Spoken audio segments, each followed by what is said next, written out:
Welcome to Bass Talk with Hagen and Hayes. This is series 4. And what's today's topic, Susan? Hi, David. Today's topic is Bach and the influence he's had on our composers and performers. Fantastic. What do you want to say? I would love for you to take it away because Bach, I think, is sort of, I say to my students, the grandfather of everything. I know people say Haydn is, Papa Haydn, but I feel like Bach has just had such far reaching influence on people. But I'd love to know your thoughts. Yeah, I fell in love with Bach when I was still at school. And one of the pieces we studied was the Matthew Passion, St. Matthew Passion. Oh, yes. And it's still one of my favorite pieces now. And I listened to that first chorus, which I think is about 10 minutes. Hmm. And it's phenomenal. You just think that one man wrote all this music. And Yeah. and to him it was just one more piece because next week he had to write another piece. It's unbelievable. And so I absolutely love Bach. And then also later, because we in my day we couldn't really play Bach on the bass. The only arrangements really were Sam Sterling's, Hmm. where he put them in lower keys. Um, but again, he must have spent months and months and months devising the keys and the bowings and fingerings. And they were published in 1957. It's still in print now. Yeah. And that was the year he died. Um, but to find a publisher who would take on this double bass music was absolutely astounding, really. But Bach's influence, I think, is phenomenal. And also the fact that we have music in the style of Bach. Hmm. So we have the suite by Hans Frieber, Suite in the Olden Style, Yeah. which is phenomenal. And we talked earlier, you and I, about Suite in D minor by Luis Perez Yes. in Guillem Perez in Venezuela, which is he composed for me. It's a stunning piece. Yeah. It's I think it's again in six movements, six dance movements. And Michał Bilina, fantastic Polish bass player composer, has written. He wrote a prelude and fugue for me in Yes. D minor, again my favorite key, which is really Hmm. nice. I've played it many times. And I also wrote, what did I write? The Mystery Sonata, The which Mystery is sort of Sonata is one pre that I Bach. think It's, of. it's inspired by Bieber, but it's in the Yeah, same style. it has that same style to it. Do you ever feel, because I feel this way and I feel a little guilty about it. I've studied the cello suites, the Sterling editions, Mm, and I agree with you about St. Matthew's Passion. I mean, I've mm, performed that a number of times as Continuo 1. mm, It's two orchestras for those that have never mm, performed it or seen it live. I've done Continuo 2, but I've mm, also did one performance where I was both Continuo 1 and 2, which is mm, 3+ hours of playing. It's a lot. I feel like when students come to me, they're always just so excited to play the Bach cello suites, which are mm. great pieces of music, don't get me wrong.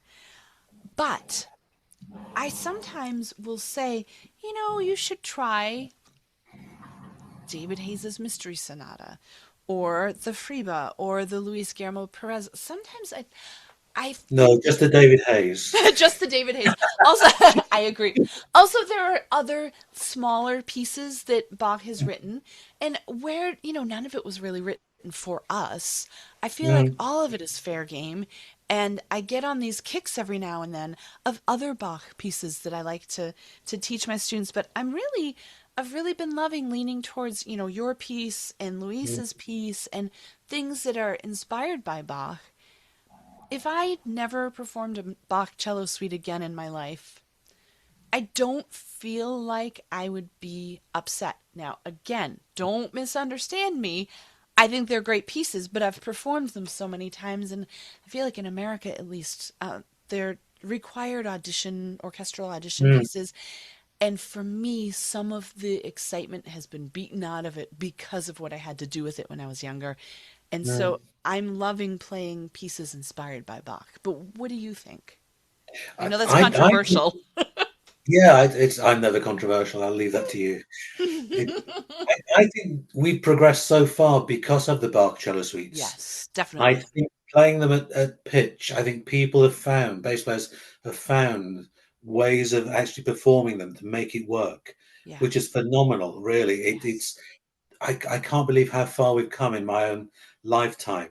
And I'm a great believer in everybody should play Bach and Yes. not everybody should perform Bach. Hmm. I think there's a difference. Yeah. And I think if you have something to say, I remember one of my students, Alex Heather, who's now, I think, co-principal in Dallas Symphony. Dallas. Yes. Alex is one of my great students, one of the nicest people I've ever taught. He was funny, he was lovely, Yeah. most naturally gifted. Hmm. And once he started on his Bach journey, there was no stopping him. And Yes. he Yes. emailed me. I think it was the last ISB convention, and he must have played some Bach to Gary Carr.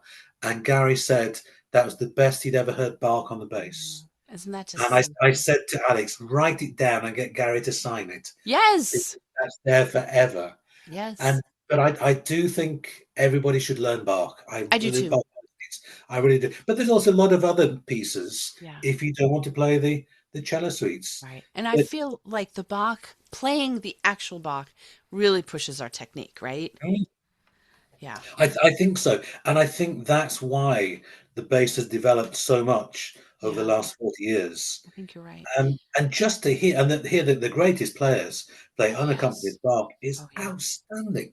You in my lifetime, you cannot believe how things have changed. Mm-hmm. Mm-hmm. Really. So Yep. I think everybody should learn Bach. Not everybody should perform Bach. Yeah. I think the greatest ones who've got something to say should. Yes. Um, Having said that, I still like it on the cello, and it's so effortless. We're going to get in so much trouble with this podcast. But I want to also mention that Nina DeCesar, who's in the Mm, Baltimore Symphony, she's yeah. doing a tour this winter of, I believe it's like all six cello Mm, suites. And she's been posting little snippets online. She sounds stupendous and she makes it mm, sound absolutely beautiful. I feel like she has a lot to say mm. with the pieces, and I'm so proud of her and glad that she's doing that. But at the same time, I'm okay not doing that. I'd rather play your piece inspired by it, and Luis's piece inspired by it, and even jazz has been inspired by it. It's really interesting. Um, Well, I think certainly my piece is not as technically challenging right. as, and it wasn't meant to be as challenging. And Lewis's piece is again not overly difficult, but it's really great music. And Yes. I've got a project called Bark and Beyond, so I can include some unaccompanied Bach, and then Yes. some music inspired by Bach, and then some music beyond, which is often music of today. I And love I that. think it makes a nice contrast for audiences to hear Yes. a range of different repertoire. Yeah, I think that's a great project. I think that's wonderful. So, Bach, I think you're right. Everyone should learn it. And not Mm. everyone needs to perform it, but it's really going to help you become a better bass player. Yeah, in fact, the person I did hear who I loved was Nina Bernat, Oh, America, yes. playing Bach, and it was just effortless. It was absolutely glorious, and Yeah. she's quite young, I think, in her She's 20s. very young and so talented. Yes. Unbelievable. And yeah, and that's when it should be played on the bass. Yep. I agree completely. So listen to all of those people: Alex, Heather, Nina Bernat, and Nina DeCesar. Wonderful. Okay, thank you everybody for listening to season 4 of Bass Talk with Hagen and Hayes. Like and subscribe, and we'll see you next time. Bye. Bye.